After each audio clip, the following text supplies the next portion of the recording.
I'm going to show you now how the task filters. So I'm going to go into my project and project tasks. And the way this screen is first presented is quite often blank. And the reason for that is because rather than load up all the tasks from the beginning of time, Amanda assumes a date from which to start the display. And in this case, it's on the 1st of October 2014. Now I know that my project has been around for a long time, so the first thing I'm going to do is change the date and then press the refresh button. Now at the moment it's showing 2 tasks, and these are ones that are either not started or started.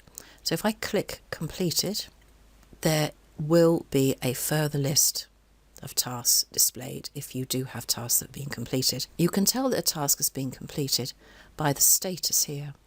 So the ones with the little green tick, they have been completed. And we've got a task here that hasn't yet been started. If a task had been invoiced, you'll see the invoice number that was created based on that task, and there will be another video showing you invoicing. So what you need to do with the project task screen is to use the filters to find the tasks that you're looking for.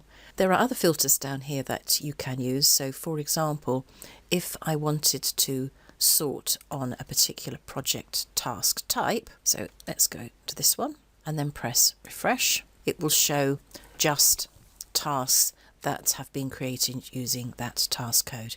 Now the last thing I want to draw your attention to here is something that I've referred to in the tracking user guide as the record in waiting. Now the way the tracking system works is this line here is not actually a record, it's a record in waiting, and it has copied some of the information from the record above it. So in this particular case it's copied the code, and this is a record that is waiting for you to put data into it, and it doesn't mean to say that it actually exists. For a valid task to exist, it must have something in the assigned to box, the code box, the unit box and the text box, and clearly this record doesn't have any data in either of those, so as I said, I have referred to it as a record in waiting. So that is how you use the filters on the project task screen. They are available in a variety of places, but they all work in pretty much the same way.